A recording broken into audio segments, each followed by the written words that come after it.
High school was 4 years of hell.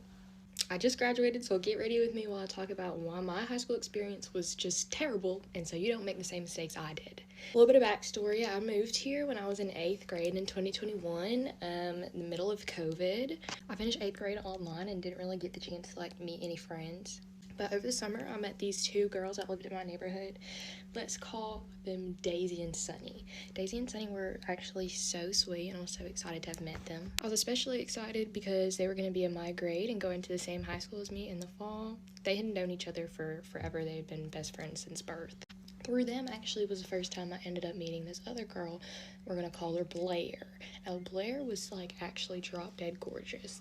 When I very first met her, I noticed she would be, whispering to her other friends about me, but I didn't think much of it because, I'm a new girl, and, I wasn't going to say anything about it, and she seemed sweet when she would talk to me. I just told myself, I'm overthinking, because, I always overthink, right? Right? Wrong. So when the school year started, I was sitting with Blair, Daisy, Sunny. We all had a class together, and then there was two other girls that also sat with us.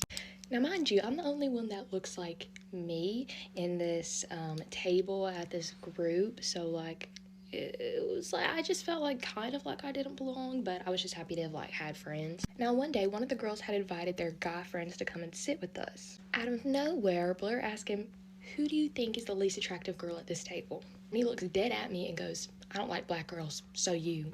And that's fine. That is completely fine. Whatever. But what bugged me is that Blair had known, he makes it very known he's not interested in black girls. She had heard him say that before. So for her to ask him that, in front of all of us, knowing that was going to be his answer, felt targeted towards me. So I was just whoa, okay, this is not the space for me. When I moved here, this was the first time I'd gone to a school that was mostly diverse and not mostly white. Where I grew up in Texas and Florida and Ohio, the schools were all predominantly white, the areas were all predominantly white. So when I was having this interaction in a predominantly black school, I was this is not gonna be where I am. This does not feel like where I belong. And then what gagged me is when I didn't reply to him or respond to him, the girls at the table were "Did you hear what he said?" I heard it. Trust. I just have nothing to say back to it. That will be just the beginning of my issues with Blair. That is just the very first thing that happened. That was only the very first month, so come back for part 2 where I tell you how I became the school whore and lost all my friends. Here are top 5 reasons why I got my phone taken away as a teenager, and please tell me I am not the only one who experienced number 1. Okay, so number 5, I got 29% on my first chem quiz. Now, before you judge, I did not know what was going on during the chem unit, and to be honest, I do have somewhat of a passion for chemistry. It's great as a falling asleep podcast, so lots of napping happened in that class. Nothing to do with my phone though, but I'll let it slide. Number 4, I was listening to too much music. God forbid a girl try to escape from the noises of the world. And okay, maybe listening to Mo Bamba at the dinner table with my grandma was not the best time, but she might have liked it. Number 3, my parents were in a bad mood. When your parents are mad, sometimes your existence will just set them off, so I unfortunately was just in the same room as them. Number 2, because I said so. At this point, please just don't even give me a phone. I feel like this is what parents say when they run out of logical arguments, but to this day, I still don't know how to respond, so please let me know if you've cracked the code. And finally, number 1, they took my phone because they found out about my grade 8 situationship. You know how sometimes when you smile at your phone, whether it's texting your fine shite or just a cute animal video, and then your parents will be like, "What are you smiling at?" Well, unfortunately for me, that time I was talking to my fine shite and they took my phone out of nosiness. Emergency situations call for desperate measures, so I literally just started crying. And I think I went on a rant about how chemistry was making me depressed so that they would focus on me instead of the phone. But honestly, my parents are smart people, so they probably found some way and saw my text with bro. Or maybe not, because I thought of a plan and I created fake text messages. If enough people care, I'll make a video about that too. Don't do dumb stuff on your phone. Love you guys. Bye.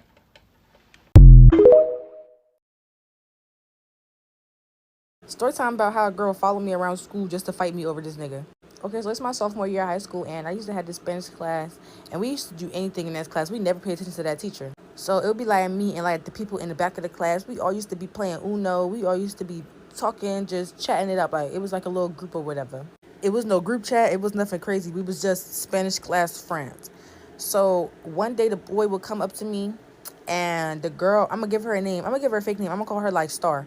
So he came up to me and Star one day and was asking us for advice about his girlfriend, saying how she don't be wanting him to have female friends and how it be so controlling and how he's so tired.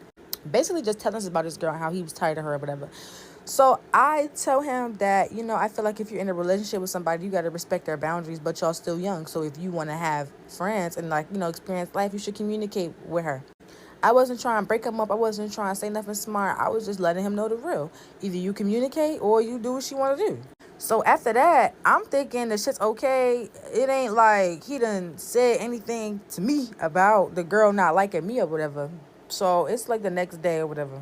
Okay, so I'm thinking I had pink eye this morning. So I decided to ask my teacher for a pass to go to the nurse. I'm trying to go home early. I'm walking to the nurse, and this girl is walking behind me, and she calls my name. Well, she doesn't call my name. I don't even think she knew my name. She was just like, excuse me. But then I turn around. So now I'm like, hey. And then she asked me to come talk to her in the corner or whatever. So I go over there to go talk or whatever. She starts asking me if I fuck with this boy, and because he's been telling her that I've been flirting with him and I won't leave him alone, and I'm so obsessed. And I'm just like gagged because flirting. I barely spoke to this nigga. Like, we never talked outside the Spanish class, so it was very mind-boggling to me that she told me he said I was flirting with him. Right after I gave him that advice. Right after I gave you that advice, you gonna tell that bitch I was flirting with you? That blows me to this day. So, obviously, I told the girl I'm not fucking with the boy. Like, I don't flirt with him. He's lying. That never happened. We don't really talk. I mean, we have Spanish class together. I kept it a buck. I kept it real. In my head, I was just thinking maybe she just didn't want him talking to all these girls. And so he just made up the excuse. Like, she just keeps talking to me. She keeps talking to me. But I never kept talking to him. Like, it was really just, we was cool. Like, you was talking to all of us in the group. I don't know why he made it seem like I was flirting with him. Boom, so she goes, oh, okay. And then I guess she leaves to go ask him or confront him about it. So I go back to the nurse's office because I think I have pink eye. So she tells me it's not pink eye. I'm in the nurse's bathroom and I'm rinsing out my eye with some water. And the girl comes into the nurse's office and she's like, well, I just spoke to him and he told me you were lying. And I'm in the mirror like, okay. And she's like, well, I'm just going to believe my man over you. And I'm just going to say, you need to stop talking to him. And I'm just like, okay, girl. Like, still washing my eye because what do you want me to even say to that? What would y'all even say to that? Like, there's nothing that you can say to that. But okay. Mind y'all, I'm still standing there washing my eye and she's still standing in the nurse's office just talking. I'm just giving her dry ass responses because I stopped giving a fuck.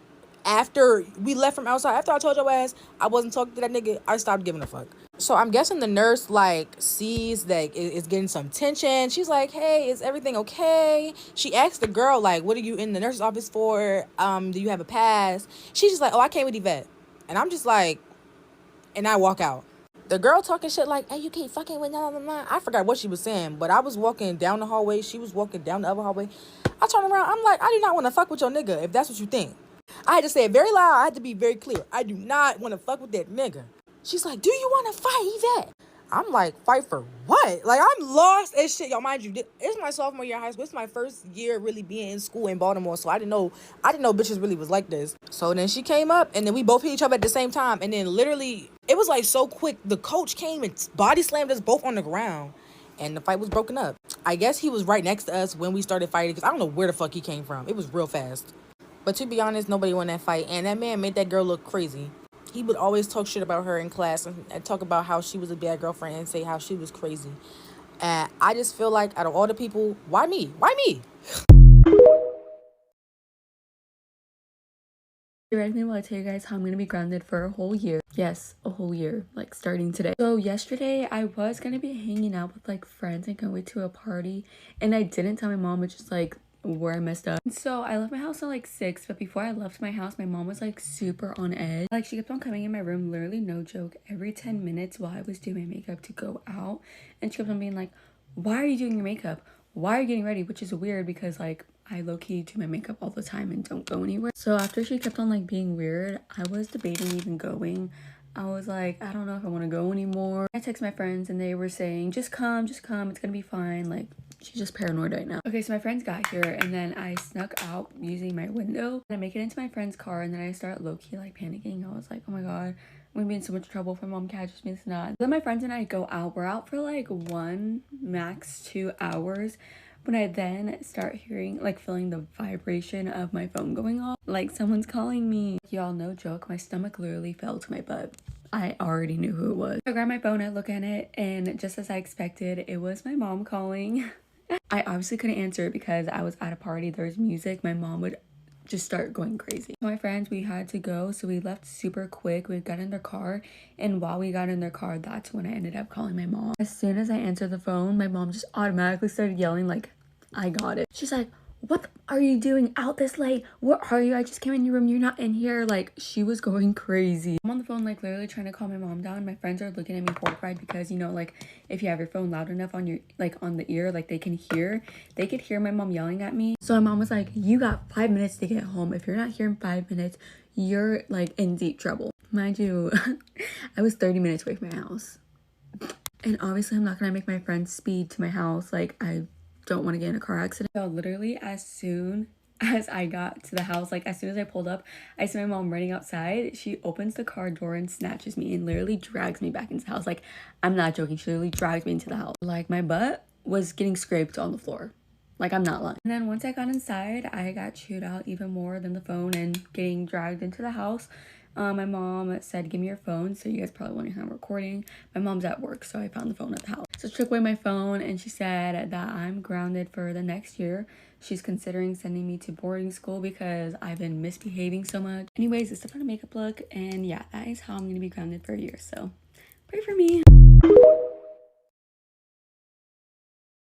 One of the most traumatic alcohol-related situations that I was ever in with an ex-friend of mine was we were vlogging on our way back from an event and we were driving my car. We were leaving this event and I was like really sad about it because we were going separate ways from a lot of our friends, and I just kind of like started crying. I hadn't seen this person in like a while. I had no idea that they were struggling with alcohol. Like, I thought when we were going to this event that weekend, like we were just gonna be partying it up like normal. Nothing could have prepared me for the issues that ended up happening that weekend that I had to deal with. So I was processing a lot in real time and kind of like really in denial because I was like, there's no way. During this road trip, our plan was to just switch driving halfway. I was gonna drive the first half, they were gonna drive the second half. As we're starting the road trip, I kind of noticed like my friend is talking a little weird. They kind of weren't even registering that I was crying. They were going on their own tangent for the vlog, but it made no sense. I quickly realized I needed to turn the camera off because something was like not right. They increasingly get more and more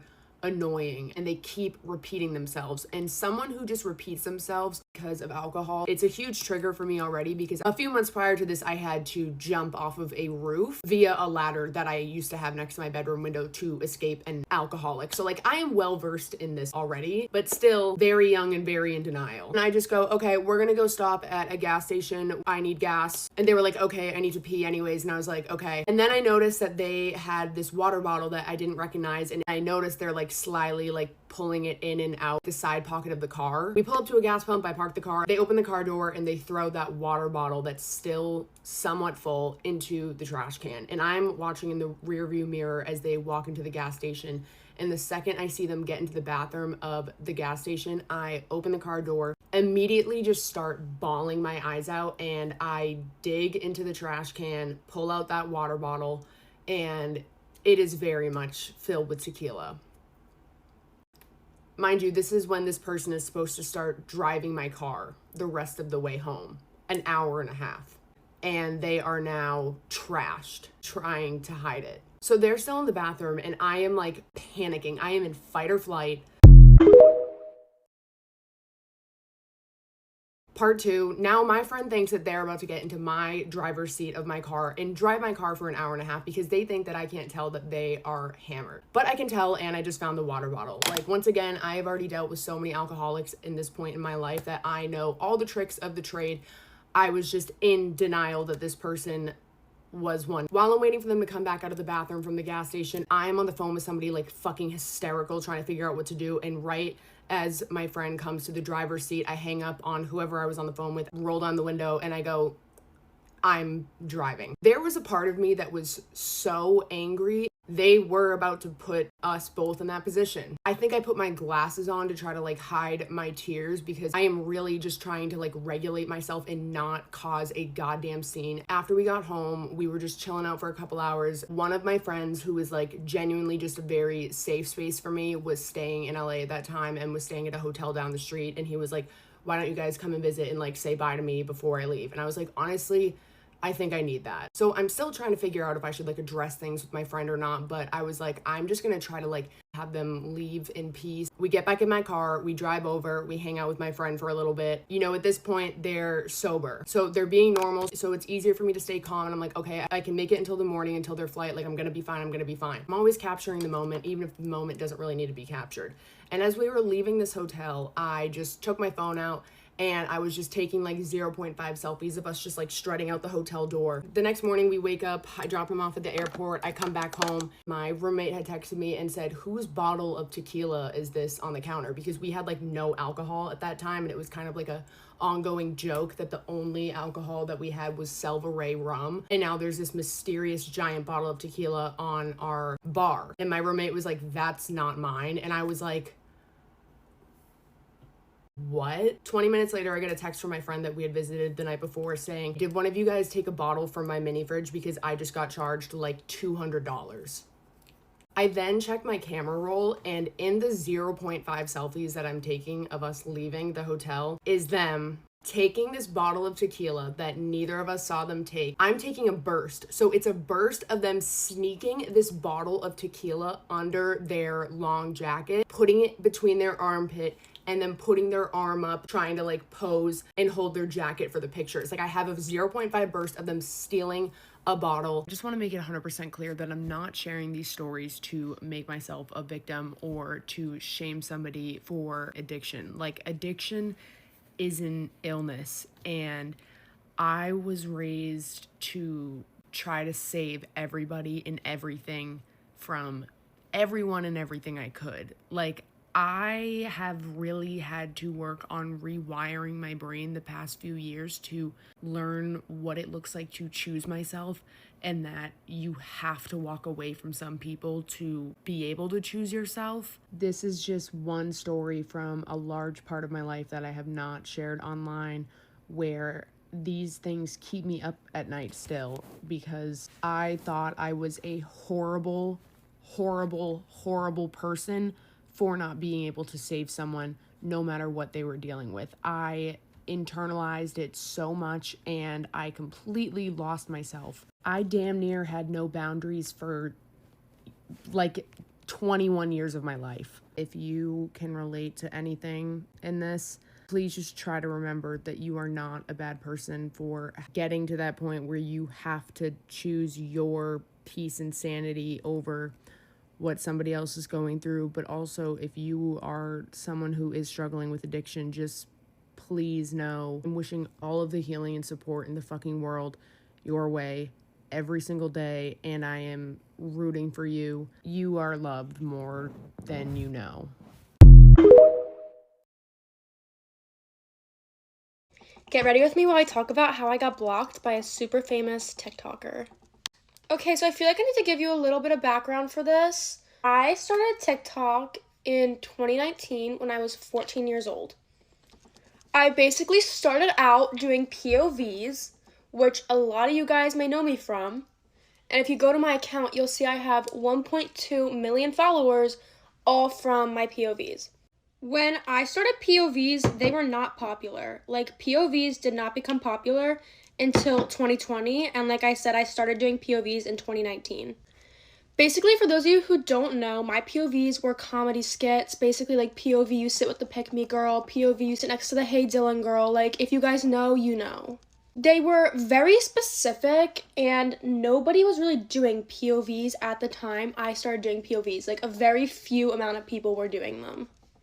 So fast forward to 2020, more people were doing POVs. It became kind of a trend and kind of popular, whatever. And I started getting comments being like, hey, like, you're literally copying this girl's videos. And I was like, okay, whatever, like, that's weird. Like, I wasn't copying anyone's videos. Or I would get comments like, hey, this girl's content is, like, really similar to yours. And then people would tag her, but I couldn't click on the tag. And at the time, I was like, whatever, like, I don't know, like, I didn't really think much of it. Like, it was just a couple comments here and there. Like, it wasn't anything crazy. Until my friend, Alana, reached out to me and was like, hey, are you getting these comments too? Like, people are commenting on my videos saying I'm copying this girl and I can't click on her account, blah, blah, blah. So whatever, it was super weird. We were both, like, confused, but we didn't really, like, think much of it once again. Like, we were just like, whatever, like, it's just, like, people being trolls or something. But as time went on, people kept commenting that, and I just got to the point where I was like, okay, like, I need to check this girl's account out, like, it's getting out of hand. So I checked this girl's account out. I had to make a whole fake account because I couldn't click on her @ so I figured I must have been blocked or something. Like, I was like, who is this girl? Like, I don't know who she is. And I start looking through her videos. And I'm like, wow, her videos are doing really good, like, good for her, like, okay, now let's watch some of them. And I kid you not, you guys, her videos were exact replicas of my videos, like, word for word. Like, she would change a couple words, but the whole POV was my POV. And you may be thinking, like, Katie, like, why is that a big deal? Okay, well, first of all, she obviously knew it was a big deal because she had to block me in order to steal my content. So she knew what she was doing. And also, it was like, it's one thing to steal someone's content, but you gotta remember, I was making POVs, so I would make scripts, and those scripts would take me hours. Just to have another girl copy them and literally be getting millions of views. Like, guys, I'm not kidding, this girl had millions of views from my content. And Alana's content. It wasn't just my content she was stealing, it was Alana's content too. And who knows how many other girls. Or I guess creators, I should say. Alana ended up getting pretty mad about this and kind of called her out on her spam account. And then guess what happened? This creator blocked her spam account. So basically, this creator became super popular from completely stealing other people's content. And today, she has millions of followers, and I mean millions. I'm not even gonna tell you how many, because I don't want you guys to, like, know who I'm talking about. But she literally has millions, and at least 3 million of those followers are from stealing my POVs and Alana's POVs. Like I said, like, this is such a first world problem, and you may not understand why it's a big deal, but as a creator who makes original content and came up with scripts and spent hours on them, it was kind of just like, ugh, like someone's stealing my content, like, after I just worked so hard on it, and hers is doing better. Like, her content was doing better than my content, which was the original.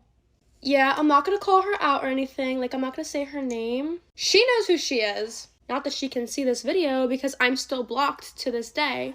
But yeah, like, it's just, like, super unfair. Like, and I'm not gonna even sit here and lie, like, I might be, like, guilty of stealing someone's content before, but I would never steal somebody's entire script that they probably worked so hard on. Not even that. Every time I've ever taken content from somebody else, I've tagged them and given them credit for the idea. None of that. She blocked me from the get-go. The second she started making videos just like mine, she had me blocked. Never even knew about her. This went on for, I would say, a whole year. And that's a big part of the reason I quit making POVs for a good 2 years, was because it was so annoying to have my content stolen from me and being done so much better by somebody else. I guess you could say I'm jealous, but at the same time, it's not really jealousy if it's literally, it's my content and it's doing better on her account. Like, it's just a different person saying what I wrote, the script I made, the bit I made. Whatever, done with my rant for today, done with my makeup, but yeah.